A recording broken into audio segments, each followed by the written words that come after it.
저희가 남쪽에 살기 때문에 많은 분들이 남쪽을 많이 방문하신 걸로 알고 있습니다. 남쪽 최남단, 미국에서 최고 남단이라 그러면 어디입니까? 예, 플로리다를 끝까지 가면은 키웨스트까지 가면 남단 끝에 가게 됩니다. 우리 아이들 때문에 가고 제가 한 2번 가본 기억이 납니다. 근데 방문하는 곳마다 그런데 이 미국의 끝 키웨스트 와서 뭐 할 일이 있는가 하고 제가 생각을 해봤어요. 그랬더니 뭐 한 방문할 것 2군데 정도가 떠올랐습니다. 그래서 거기 그 작가 해밍웨이의 집이 있고 또 발명가로 유명한 에디슨의 집이 있습니다. 그래서 빈집이지만 박물관으로 되어 있는 해밍웨이 집을 제가 들어간 적이 있습니다. 이것저것 보고 관광객도 많았는데 마당을 거닐다 보니까 많은 생각이 났습니다. 주인 없는 집에 와가지고 그 집 구경을 하면서 생각을 해보니까 이분의 인생은 어떻게 지나갔나 하는 그 해밍웨이라는 사람에 대해서 제가 생각했던 기억이 납니다. 그러면서 제일 먼저 떠올랐던 게 예전에 읽었던 책 노인과 바다가 떠올랐습니다. 많은 분들이 읽고 아시지만 노인과 바다는 노인이 큰 고기를 잡고 싶은 열망이 있어서 이제 죽기 전에 꼭 한번 잡아봐야 되겠다 그래서 대회로 나가서 실제로 큰 고기를 잡습니다. 근데 그 고기가 너무나 컸는지 그걸 끌고 들어오면서 사투를 벌입니다. 근데 결국은 고기도 죽고 어떤 일이 일어나냐면 다른 고기들이 와서 그 고기를 다 뜯어 먹습니다. 결국은 떠난 데까지 돌아왔을 때 보니까 뼈만 남았더라. 아주 허무한 얘기입니다. 정말 엄청난 사투를 벌여서 막 그 안에서 스토리가 나오고 끌고 들어왔는데 남은 것이 없더라. 해밍웨이의 생각 속을 있는 그대로 보여주는 그런 책이었다. 그래서 그로 말미암아서 굉장히 유명해지고 순식간에 500만 부 이상이 팔리고 막 그랬던 책입니다. 그래서 결국 노벨 문학상을 받게 되죠. 미국에서 아주 유명한 작가입니다. 그 작가가 더 유명했던 이유 중에 하나는 인생을 몸으로 싸웠다 하는 것 때문에 평가해 주는 것 같습니다. 왜 그러냐 하면은 2차 세계대전이 끝나고 젊은이들과 미국 사람들과 세계 사람들이 정신적으로 공허함에 빠졌습니다. 그때 많이 밀고 들어왔던 게 허무주의인데요. 이 허무주의에 대해서 글을 쓰면서 싸웠다. 근데 실제로 그 책에 보면 허무한 얘기, 노인과 바다 같은 얘기가 많이 나오지만 인생의 사투에 대한 이야기들이 많이 나옵니다. 전쟁 속의 인간이라는 존재가 얼마나 어떤 존재이며 그 허무한 전쟁 속에서 어떻게 싸워서 살아야 되는가. 실제 그 인생이 그렇게 살았습니다. 그래 허무하니까 작가니까 골방에만 앉아 있는 것이 아니라 젊을 때부터 전공 기자, 또 모든 것을 자기 몸을 던져서 인생을 최대한 한번 활발하게 써보기 위해서 사냥과 그다음에 그 낚시하는 것과 여러 것에 그 몰입을 하고 그 나름대로 인생을 뜨겁게 살려고 노력하셨던 분이신 것 같습니다. 그러나 어쩌면 그분의 인생의 마지막은 생각해 보니까 노인과 바다와 비슷한 끝을 내셨습니다. 아이다호에서 집을 사고 사냥하시다가 결국은 총으로 그분이 마지막 인생을 마무리하게 되는데요. 참 공허하다 하는 생각을 했습니다. 허무주의도 공허하지만 허무주의와 싸우던 그분도 인생도 참 공허하다. 그래서 그분이 살았던 플로리다 키웨스트에 있는 참 아름답게 생긴 집이었는데요. 그 집 마당을 걸으면서 가만히 생각하니까 참 허무밖에 여기 느낄 것이 없구나 하는 생각을 했습니다. 집이 아무리 좋아도 그 집에 주인이 있어야 집이 꽉 차는 것이지 그 집에 구경하러 온 사람만 꽉 차면은 아무 의미가 없습니다. 인생도 그렇게 참 그럴 수도 있겠다 하는 생각을 많이 했습니다. 플로리다는 유난히 은퇴하신 분들이 많이 사십니다. 아틀란타도 요즘 그런 분이 많으신데요. 플로리다에서 은퇴하시는 분들이 가장 많이 하시는 일이 제가 볼 때는 골프 치는 일인 것 같아요. 아니면 좀 성공하신 분들은 골프장에다 좋은 집 사셔서 하루 종일 골프 치시는 것 같습니다. 참 많은 분들이 부러워하는 인생이죠. 그래서 제가 플로리다의 그 은퇴 삶에 대해서 잠깐 얘기를 했더니 옆에 계시던 분이 저한테 한마디 하시더라고요. 목사님 그런 분들 뭐라고 하시는지 아십니까? 그래서 예 그랬더니 골비당이라 그럽니다. 이게 무슨 뜻이에요? 그랬더니 낮에는 골프 치고 저녁엔 비디오 보고. 부러우시죠? 부러우시죠? 그럴 수 있습니다. 그러나 그런 인생을 살더라도 또 인생의 끝이 또 어쩌면 그렇게 살더라도 그 인생의 끝이 허무할 수도 있고 좋을 수도 있다. 그것이 꼭 나쁜 것도 아니고 좋은 것도 아니지만 그렇게 하루하루 살다가 보면은 허무하게 끝날 수 있다는 생각을 하게 되었습니다. 인생이 진짜로 허무하지 않고 열매가 있고 꽉 차고 후회 없는 인생, 또 그런 인생을 살면 어떻게 살아야 될까 생각해 봤습니다. 결국은 인생은 관계에 있지 않는가. 관계. 아무리 좋은 집이 있어도 그 집안에 사는 부부가 관계가 나쁘면 결국 좋은 인생은 아닌 것 같습니다. 그러니까 사랑, 행복, 축복 이런 거 다 어디서 오는가 생각해 보니까 관계에서 시작된다는 생각이 듭니다. 마찬가지죠. 아무리 집안이 잘 되는 것 같아도 부모와 자식 간의 관계가 나빠서 얼굴을 쳐다보지 않고 산다 그러면은 행복한 관계는 될 수 없는, 행복한 집은 될 수 없는 것 같습니다. 뭐 부모 자식 관계뿐만 아니라 형제 관계, 또 주변의 관계, 세상에서 직장 관계, 여러 가지 관계 속에서 우리는 살아가도록, 관계를 떠나서는 살 수 없도록 되어 있습니다. 관계 잘 되는 것. 어떻게 하면 관계가 잘 되면 살 수 있을까? 하나님도 이것을 아셨습니다. 이 세상에서 가장 중요한 관계는 하나님과 나의 관계입니다. 성경 안에는 바로 이것, 하나님과 인간의 관계, 그것을 풀기 위한 내용들이 가득 나옵니다. 하나님은 특별히 하나님과 인간의 관계가 바로 서지 않으면 인생도 바로 설 수 없는 것에 대해서 성경 안에서 수도 없이 말씀하셨습니다. 그래서 마지막에는 예수 그리스도, 그분의 아들을 이 세상에 보내주셔서 예수님께서 하나님과 인간이 원수되어 있는 것을 풀어주시는 매듭을 풀어내셨습니다. 가장 중요한 것은 그래서 예수님을 알고 믿는 것이죠.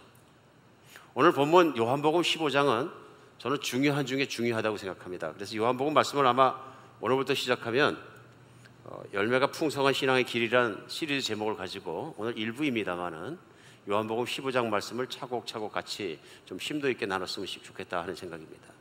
특별히 요한복음 15장 말씀은 오늘 암송 구절에 있습니다만은 한 주일에 2절씩 외워가면서 우리 그 뜻을 깊이 생각해가면서 우리 하나님께서 우리에게 간절히 바라시는 그것, 열매를 맺는 인생, 참 열매가 풍성한 인생의 길을 살아가는 신앙이 될 길을 찾기를 간절히 바랍니다. 우리 성경의 길이 있고 우리 인생에 참으로 잘 살 수 있는 길을 찾아가는 여러분과 제가 되었으면 좋겠습니다. 오늘 본문 가운데 예수님께서는 우리 인생을 관계로 풀려야 되는데요, 하나님과 예수님을 믿는 그리스도인과의 관계에 대해서 아주 정말 쉽고도 적절하게 표현해 주십니다. 그리고 요한복음 15장 1절은 시작되자마자 예수님이 뭐라고 하시냐면 나는 참 포도나무요 내 아버지는 농부라, 이렇게 시작합니다. 그리고 예수님을 믿는 사람들, 곧 그리스도인들, 구원받은 사람들은 예수님의 몸, 곧 포도나무에 붙어있는 가지라. 이래서 한 그루의 포도나무를 생각하게 하십니다. 사실 아주 어려운 건데요, 정말 놀라운 영적인 진리를 이 아주 간단한 포도나무 한 그루를 통해서 심플하게 탁 풀어서 설명하고 계십니다. 인간이 관계가 잘 되면 좋은데 특별히 하나님과 관계가 잘 돼야 된다. 그걸 설명하시면서 한 그루의 포도나무를 제시하신 것입니다. 그래서 포도나무를 비유해서 얘기하면 마치 나는 포도나무의 몸통이고 줄기이고 너희는 가지다, 몸통에 붙어있는. 그리고 하나님 아버지는 바로 그 포도나무를 심고 가꾸시고 열매를 맺게 하는 농부, 그 주인이다 하고 말씀하신 내용입니다. 그래서 하나님 아버지와 예수님과 예수님을 믿는 그리스도인, 어떤 관계에서 살아가야 되는가 하는 것을 잘 설명하고 있습니다. 2절에는 그런 관계만 설정하고 설명하신 게 아니라 물은 내게 붙어있어 열매를 맺지 아니하는 가지는 아버지께서 그걸 제거하여 버리시고 물은 열매를 맺는 가지는 더 열매를 맺게 할 것을 깨끗하게 하시느니라 하면서 농부의 역할에 대해서 설명하십니다. 아버지가 무엇을 하시냐면 예수 그리스도에게 붙어있어 열매를 맺지 않는 가지는 아버지께서 잘라버리신다. 그리고 열매를 맺는 가지가 있으면 그 가지는 더 열매를 잘 맺게 하기 위해서 깨끗하게 하신다. 농부의 역할이 나온 거죠. 하나님 아버지가 그 자녀들을 어떻게 돌보시냐 하는 문제가 나와 있습니다. 그러면서 제자들에게 도전합니다. 너희는 내가 일르지 말로 이미 깨끗하여졌으니 이제 너희는 내 안에 거하라 하는 말씀입니다. 오늘 말씀 가운데 우리 인생의 견주어서도 정말로 이해하고 또 믿고 따라야 될 것이 많다 하는 생각이 듭니다. 그 중에서 오늘 주님의 말씀은 예수님께 붙은 가지는 깨끗한 가지다 하는 말씀입니다. 바꿔서 생각하면 예수님께 붙어있는 가지가 더러운 가지는 아버지께서 잘라버리신다. 사정없이 말씀하시는 겁니다. 그렇죠? 그래서 물은 내게 붙어 있어 열매를 맺지 아니하는 가지, 그것은 하나님께서 잘라버리신다. 그 다음에 열매를 맺는 가지는 더 열매를 많이 맺게 해서 그것을 깨끗하게 하신다 하고 말씀하십니다. 이 말씀 속에서 우리 생각해 보았으면 좋겠습니다. 무슨 말씀을 하시고 계신 건가? 여기서 열매를 맺지 못하는 가지는 깨끗하지 못한 가지입니다. 그렇죠? 더러운 가지입니다. 그럼 여기서 우리가 생각해 볼 때 더러운 가지는 어떤 가지냐 하는 것을 생각해 볼 필요가 있다는 것입니다. 성경 안에서 더러운 가지는 분명하게 나옵니다. 어떤 가지냐면요, 예수님께 붙어있지 못하게 하는, 예수님의 정말로 그 몸통에서 나오는 모든 생명이 흐르지 못하게 하는 그것을 차단하는 것입니다.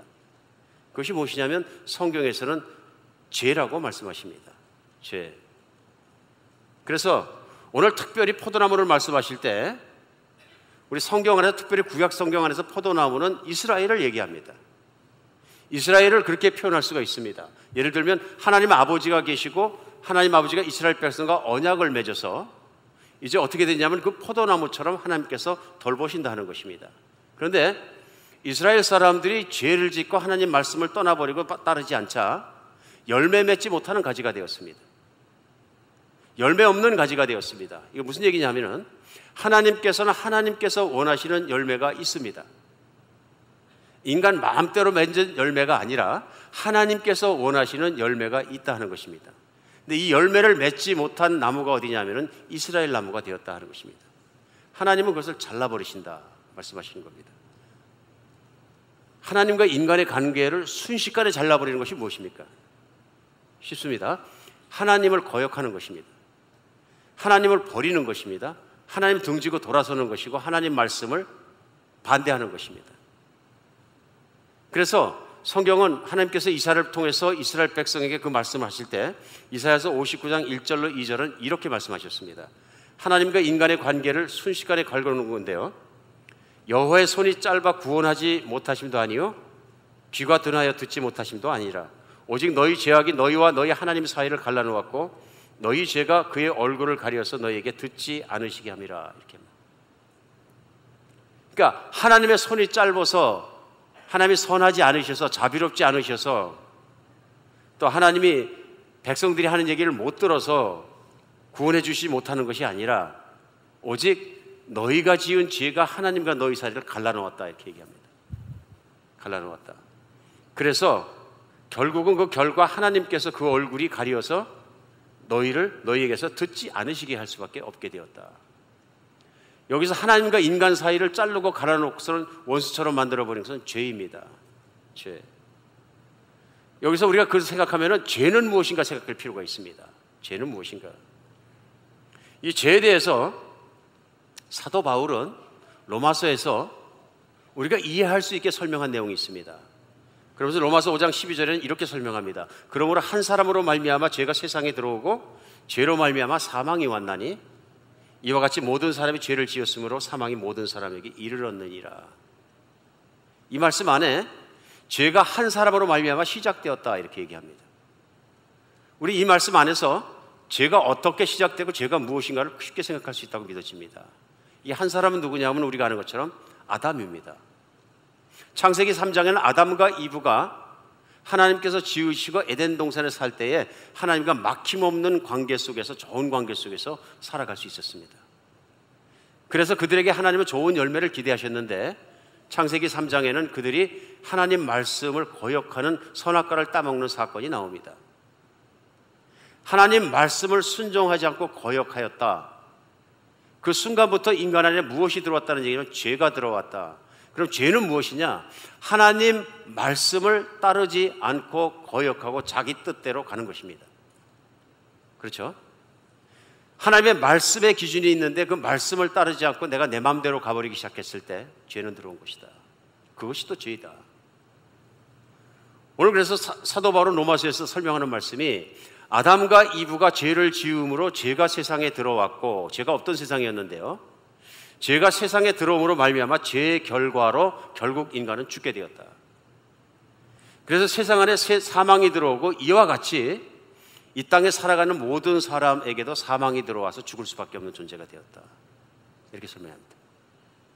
인간과 하나님의 사이를 갈라서 인간을 결국 사망하게 하고 인간을 결국 복 없게 하고 하나님의 복을 누리지 못하게 하고 하나님과 인간 사이를 갈라놓은 것은 죄다 하는 것입니다. 죄다. 그런데 아담 이후에 사람이 살아가면서 하나님께 대적하고 하나님 말씀을 따르지 않고 하나님을 무시하고 살아가는 사람마다 맺히는 열매가 있다, 이렇게 생각합니다. 열매가 있다. 인간마다 맺히는 열매가 있는데요, 하나님이 보신 그런 열매는 무엇이냐면 죄의 열매를 맺는다, 이렇게 합니다. 사도 바울은 이것을 로마서 6장 20절에 6장 20절에 다시 한번 이렇게 설명합니다. 너희가 죄의 종이 되었을 때 의에 대해서는 자유로웠느니라. 너희가 그때 무슨 열매를 얻었느냐? 이제는 너희가 그 일을 부끄러워하니 이는 그 마지막이 사망임이라. 너희 죄의 종이 되었을 때, 이렇게 설명합니다. 죄의 종이 되었다는 얘기는 뭐냐면요, 죄를 마음대로 지을 때 이런 뜻입니다. 그때는 의에 대해서는 자유로웠느니라. 의로운 일이나 선한 일에 대해서는 자유로웠다는 얘기는 생각지도 않았다, 그런 얘기입니다. 그러니까 의인은 버려버리고 자연스럽게 매일 죄만 짓고 살았다, 이런 뜻입니다. 그 이유는 뭐냐면 죄를 좋아했기 때문에. 우리가 앞에 설명한 대로 죄는 하나님의 말씀을 거역하는 것입니다. 예수님을 믿지 않는 사람, 하나님을 믿지 않는 사람의 인생이라는 것은 따지고 보면 내 마음대로 사는 인생입니다. 근데 내 마음대로 사는데 그 내 마음대로 사는 인생이 곰곰이 따져보면 내 마음대로 사는 것이 아니라 내 안에 있는 욕구대로 산다고 얘기할 수 있습니다. 맞습니까? 욕구대로. 근데 인간의 욕구 안에 무엇이 있느냐면요, 탐욕이 있는 거예요. 음욕이 있고요. 그래, 육신의 정욕, 안목의 정욕, 이생의 자랑을 하고 싶은 욕구가 시키는 대로 살아간다, 인간은. 근데 인간의 욕구대로 살아가다 보니까 그것이 어떻게 되냐면 욕구로부터 자유로워질 수 없다, 그런 얘기입니다. 그렇죠? 그러니까 그렇게 살아가는 인간이 맺은 열매가 무엇이냐면 바로 악의 열매를 맺게 된다. 의의 열매가 아니라. 그때는 의를 쌓을 생각도, 따라갈 생각도, 의를 추구할 생각도 없었다, 그런 얘기입니다. 그렇게 사는 인생에 들어온 것이 뭐냐면 사망인데, 특별히 사망의 성경이 강조하는 건 하나님과의 관계에서 원수가 되어버렸다. 하나님 블레싱 받을 수 없다, 그런 것입니다. 오늘 이 말씀 가운데 이제는 예수님을 믿은 사람들은 그때 그 일을 부끄러워한다. 왜 죄의 종이라 그러냐면은 욕구를 따라서 살아가던 사람은 욕구를 이길 수 없다, 그러십니다. 욕구를 따라 살아가기 때문에 이기적이고 경쟁적이고 탐욕스럽고 갖고 싶고 그런 인생을 살아갈 수밖에 없다, 그렇게 얘기하는 것입니다. 그런데 인간이 어떻게 하면 그런 욕구로부터 자유하고 죄로부터 자유하고 인간이 하나님과 관계가 회복될 수 있느냐? 사도 바울은 그것을 계속들은 로마서 7장에서는요 이렇게 풀어서 설명합니다. 그러므로 내 형제들아, 너희도 그리스도의 몸으로 말미암아 율법에 대하여 죽임을 당하였으니 이는 다른 이고 죽은 자 가운데 살아나신 이에게 가서 우리 하나님을 위하여 열매를 맺게 하려니라, 이렇게 표현합니다. 오늘 로마서 7장 4절에서 설명하는 내용은 이런 뜻입니다. 너희가 전에는 죄의 종이었는데 이제는 다른 이, 곧 죽은 자 가운데 살아나신 이 예수님입니다. 예수님에게 가서 그분으로 말미암아 율법에 대해서 죽을 수 있게 되었다, 이렇게 설명합니다. 로마서가 좀 쉽지는 않습니다. 그래서 오늘도 로마서를 설명하면서 제가 좀 걱정되는 것이 있습니다, 마음속에. 혹시 복음을 들으면서 어려운 분들에게도 이해가 가는 시간이 되었으면 좋겠습니다. 성경은 뭐라고 말씀하시냐면요, 죄를 짓는 자마다 죄의 종이기 때문에 죄를 짓는 것은 욕망을 따라 살아가기로 결정했기 때문에, 그렇게 살 수밖에 없기 때문에 죽을 때까지 욕망을 따라가면서 산다, 그런 얘기입니다. 자유해지는 길은 예수 그리스도에게 가서, 로마서 7장 말씀은 이런 말씀입니다. 그분을 믿고 그분으로 주님으로 받아들이면 그분이 나를 대신해서 십자가에 못 박혀 죄가 없으면서 죽으시고 피 흘려 죽으셨기 때문에 그분 안에 있는 능력이, 그분 안에 있는 하나님의 약속이 당신의 죄를 용서해 주셨다는 얘기입니다. 그로 말미암아 로마서는 뭐라고 표현하면 당신이 율법과 죄에 대해서 죽었다.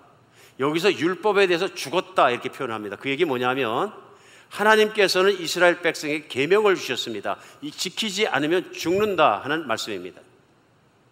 그러니까 선포된 하나님 말씀대로 하면 죽을 수밖에 없는 인생을 살아왔다 그런 얘기입니다. 그런데 예수 그리스도께서 대신 죽어 주셨으므로 내가 예수 그리스도가 돌아가신 것을, 너를 위해 죽은 것을 받아들이고 믿고 그것을 그렇게 믿으면 내가 죽었다 이런 뜻입니다. 그러므로 이제는 내 죄값이 치러졌고 예수 그리스도가 대신 치러 주셨고 이제는 내 죄의 문제가 해결되었다 하는 것입니다. 무슨 얘기냐면 죄로부터 깨끗하여졌다. 깨끗하여졌다. 그래서 7장 5절 로마서에서는 뭐라고 말씀하시냐면요, 우리가 육신에 있을 때는 율법으로 말미암아 죄의 정욕이 우리 주체 중에 역사하여 우리로 사망을 위하여 열매를 맺게 하였다. 우리가 육신 가운데 있을 때, 구원을 받지 못했을 때, 예수님을 믿지 않을 때, 과거에 내가 살아왔던 삶으로부터 용서를 받지 못했을 때에는 죄의 종이 되어서 죄의 열매를 맺었다 이런 뜻입니다. 그래서 결국은 사망의 열매도 맺히게 되었다. 오늘 요한복음으로 돌아오겠습니다. 예수님 포도나무에 비유하시면서 아버지는 열매를 기대하신다. 무슨 열매일까요? 죄의 열매일까요? 아닙니다. 의의 열매, 하나님의 열매입니다. 하나님의 열매입니다. 그러면서 예수님께서 오늘 요한복음 15장 3절에서 아주 중요한 말씀을 하십니다. 뭐라고 말씀하시냐면요, 너희는 내가 일러준 말로 이미 깨끗하여졌다 이렇게 말씀하십니다.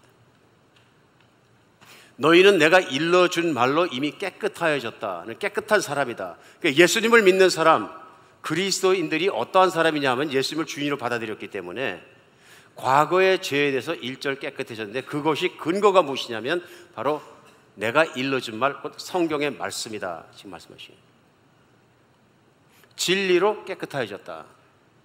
하나님의 약속 안에 말씀으로 깨끗해졌다 이렇게 말씀하십니다. 오늘 이 말씀이 우리에게 너무나 중요합니다.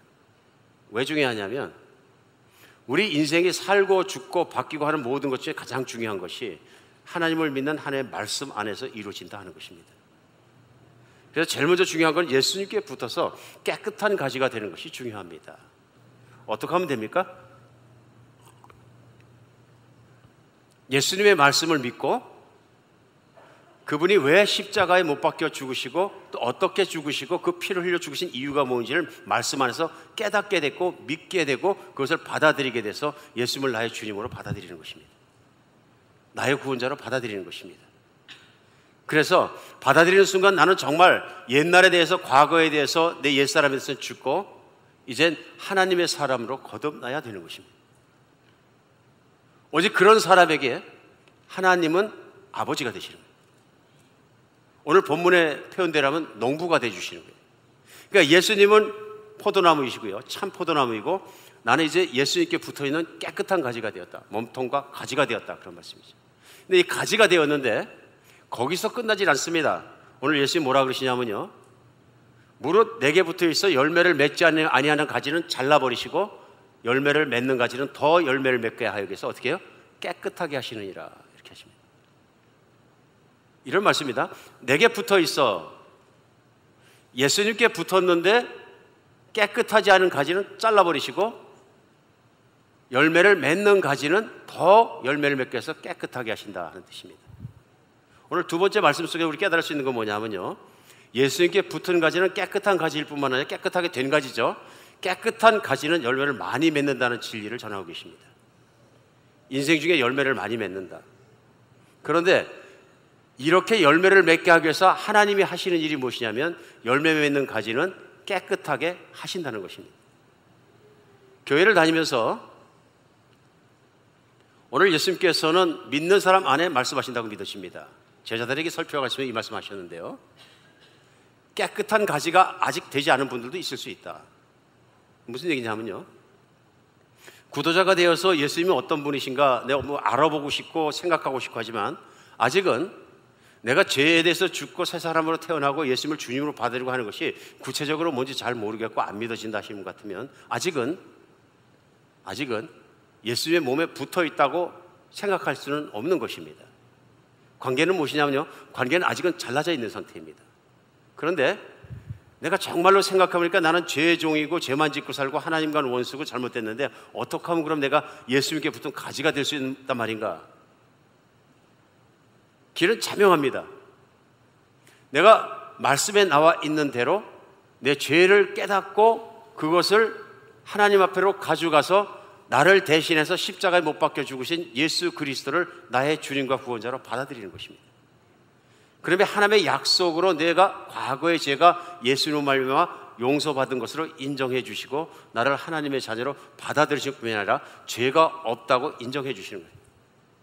왜요? 예수님이 갚으셨기 때문에.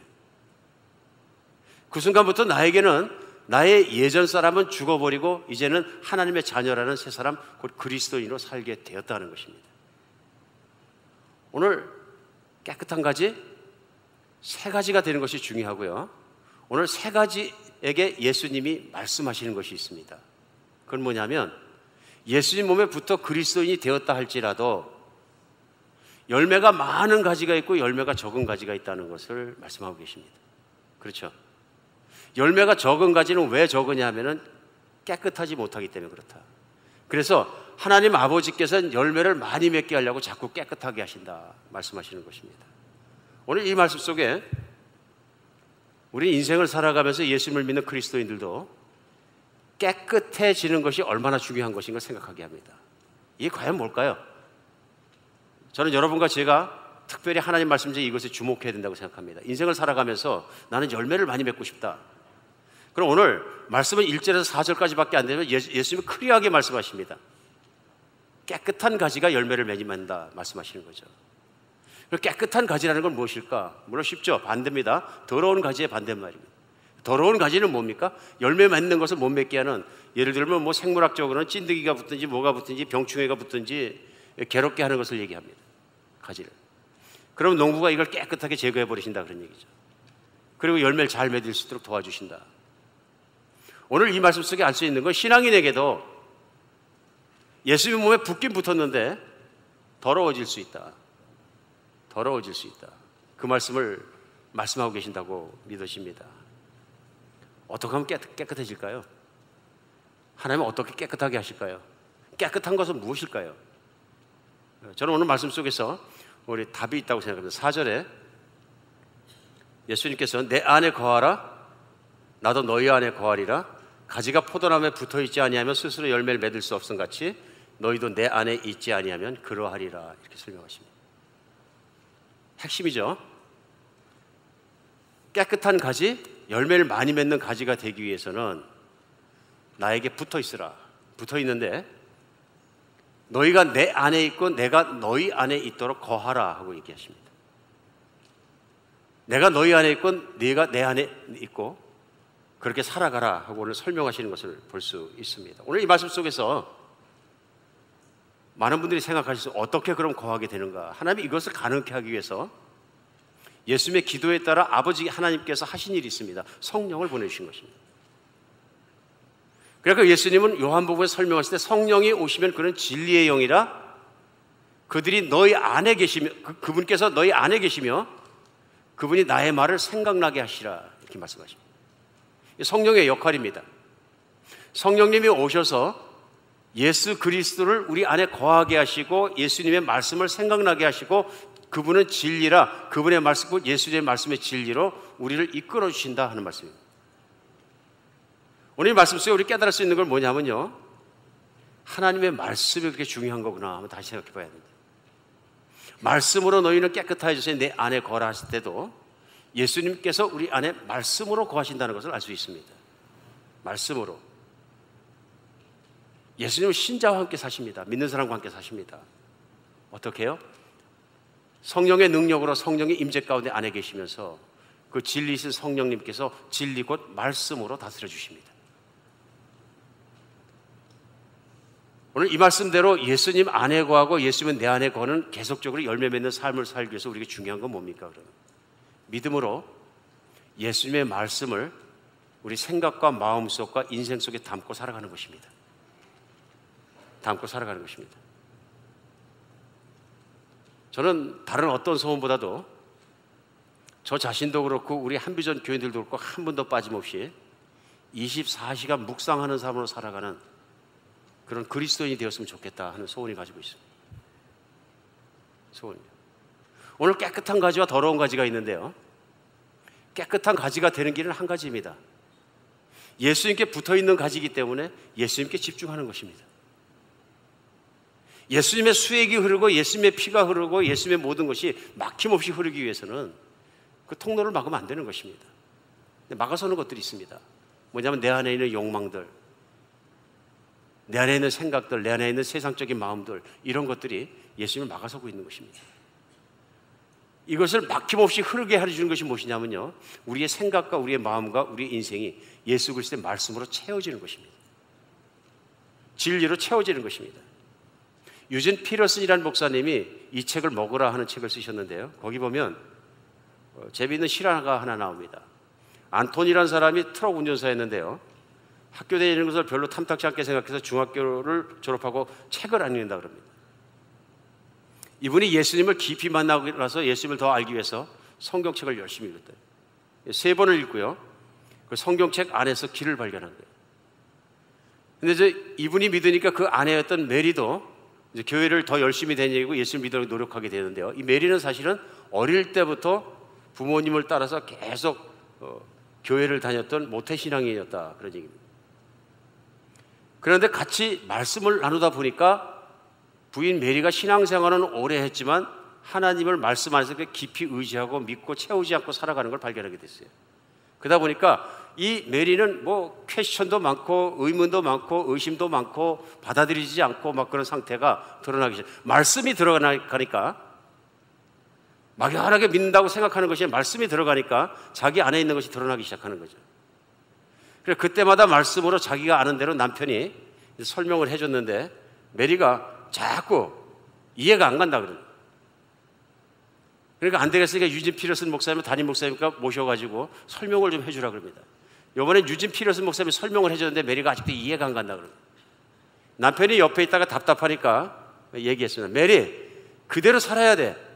그래야 이해할 수 있어. 밖에서는 도무지 알 수 없고 그 안으로 들어가야 돼. 아니면 그게 당신 안에 들어오게 하든가. 여기서 그게는 말씀입니다. 옆에 앉아서 유진 피러슨하고 아내하고 대화하는데 가만히 들어보니까 아내가 믿지 않는 거예요. 그러면서 한 얘기가 뭐냐면, 메리, 그냥 믿고 그대로 살면 돼. 그러면 무슨 말씀인지 이해가 가.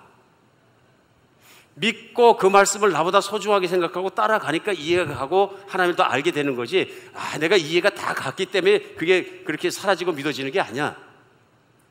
두 번째 설명하는 게 뭐냐면요, 밖에서는 도무지 알 수 없다. 무슨 뜻이에요? 머리만 뺑글뺑글 돌린다고 이게 알아지는 것이 아니라 믿음이 있어야 알아진다는 얘기죠. 내 마음에 믿음이 있어서 그 말씀이 내 생명같이 생각이 들고 하나님의 음성을 들어줘서 그 안으로 들어가면 그것이 된다. 밖에서는 안 되는 것이다. 믿음 안으로 들어가라는 얘기죠. 그러면서 종용하는 얘기가 뭐냐면, 그 안으로 들어가 봐. 아니면 그게 당신 안으로 들어오게 하든가. 저항하는 무엇이 있다는 얘기입니다. 포기하고 싶지 않은 내 욕망, 포기하고 싶은 야심, 포기하고 싶은 아직은 something, 나도 지금도 욕망을 따르면서 살아가고 싶은 하나님의 정말 자녀가 되고 싶지 않은 그런 어떤 것이 마음속에서 거부하고 있다는 얘기예요. 근데 그 말씀 안으로 쑥 들어가게 되면 거기에 하나님의 열매 맺는 삶, 참다운 신앙의 삶이 있다는 것입니다. 있다는 것입니다. 에베소 5장 26절에 사도 바울은 교회를 향해서 이렇게 얘기합니다. 특별히 사실 이 말씀이 남편들을 향해서 이렇게 얘기합니다. 곧 물로 씻어 말씀으로 깨끗하사 거룩하게 하시고, 이렇게 얘기합니다. 누구를요? 교인들을.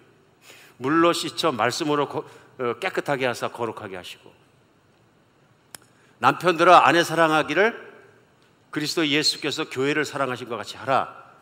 에베소서는 이 말씀하면서 그는 교회를 위해 생명을 내놓았다는 말씀을 하시면서 예수님은 곧 물로 씻어 말씀으로 깨끗하게 해서 교회를 거룩하게 하셨다. 말씀으로 깨끗하게 하셨다.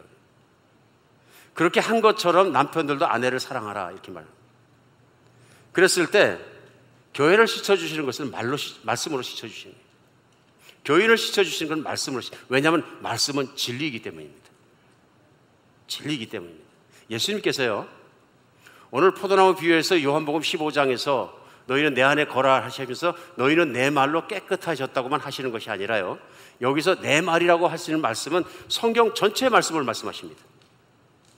예수님은요, 성경을 말씀하실 때 그 성경의 말씀, 곧 무세의 율법과 선지자와 시편의 모든 것들은 나에 대해서 한 말입니다. 구약 성경 전체를 얘기하는 거죠. 모세의 율법과 선지자의 글들과 시편은 나에 대해 쓴 것이라. 신약 성경은 당연히 예수님의 제자들이 쓴 예수님에 대한 것입니다. 그런데 예수님이 이 땅에 오셔서 구약 성경에 있는 말씀을 하나님 말씀이기 때문에 엄청 존중하셨어요. 그 말씀대로 삶을 사시고 말씀대로 이루셨어요. 그러므로 하나님의 말씀은 진리다 하는 것입니다. 그래서 예수님은 특별히 오늘 요한복음 15장 말씀에서도 말씀으로 깨끗하겠다는 말씀하시는 것뿐만 아니라 2장 더 나가서 요한복음 17장에 보면 우리가 겟세마네에서 대제사장의 기도라고 하는 예수님의 기도 내용이 나옵니다. 그 내용 가운데 믿는 사람 곧 제자들과 우리를 위한 기도이신데요, 그 기도 가운데 그런 내용이 나옵니다. 요한복음 17장 15절에는 내가 비옵는 것은 그들을 세상에서 데려가기 위함이 아니요 다만 악에 빠지지 않게 보존하기 위함이니이다.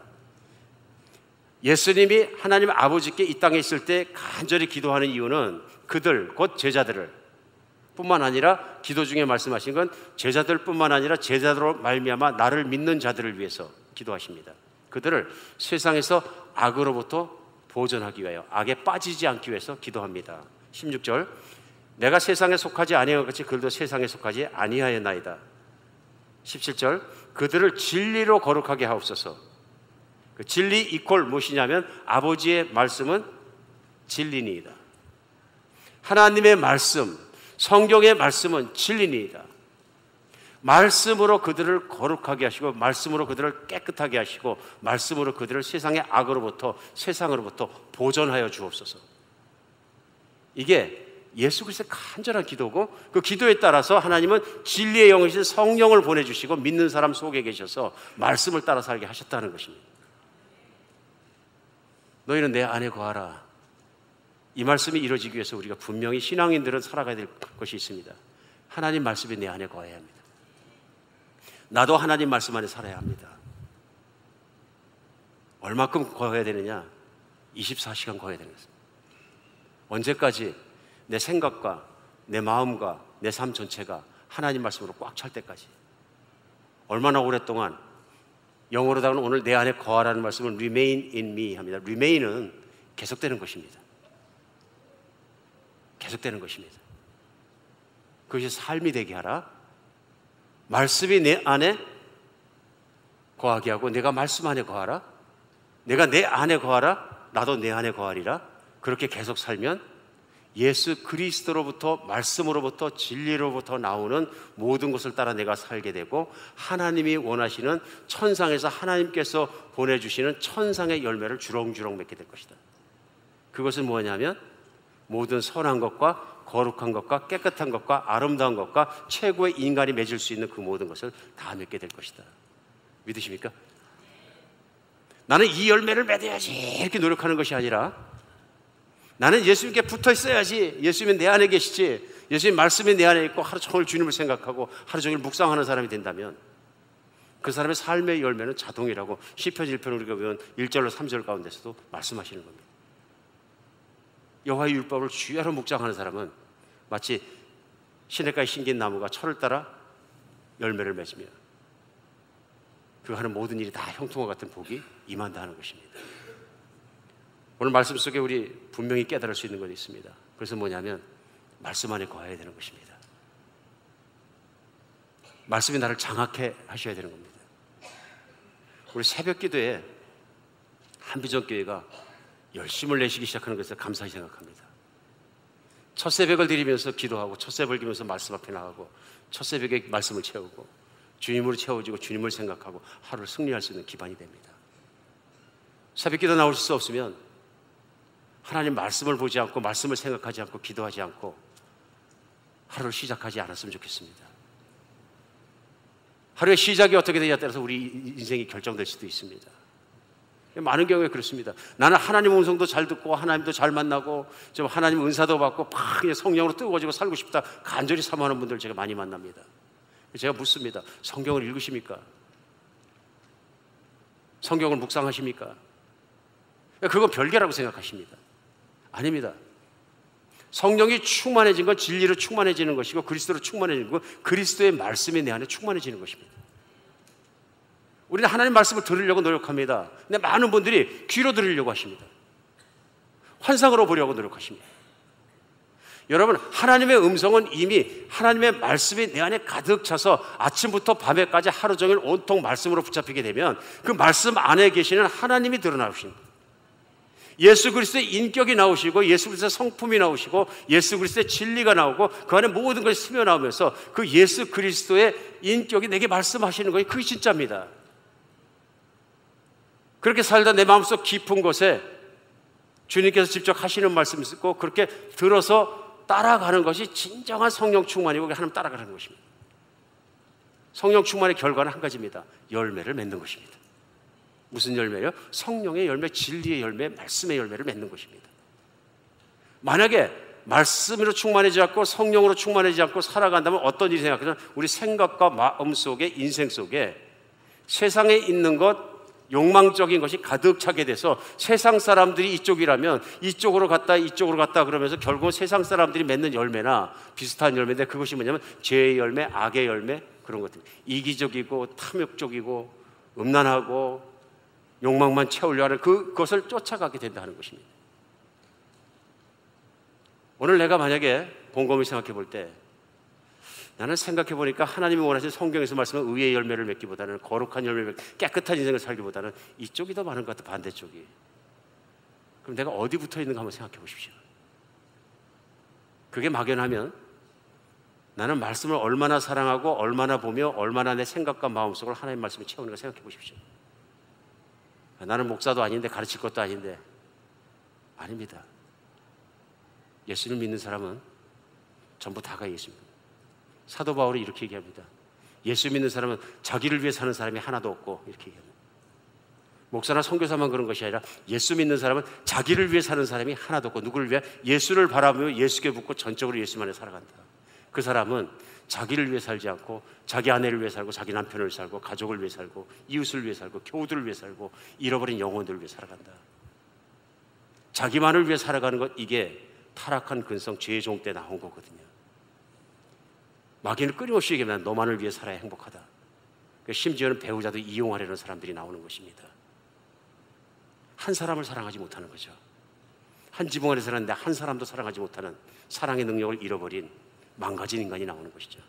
하나님은 이런 인간을 픽스하십니다. 그리고 희생적인 사랑을 할 수 있는 아름다운 사람으로 바꿔가고 계십니다. 말씀 안에 살아가는 여러분과 제가 되었으면 좋겠습니다. 정말입니다. 인생의 끝에 아무리 편안하게 아무리 재밌게 살아도 후회할 것입니다. 그리고 텅 빌 것입니다. 그러나 하나님 따라 살아가면 우리 세월을 살아갈수록 더 알진 인생을 살 줄 믿습니다. 말씀 안에 예수님 안에 거하십시오.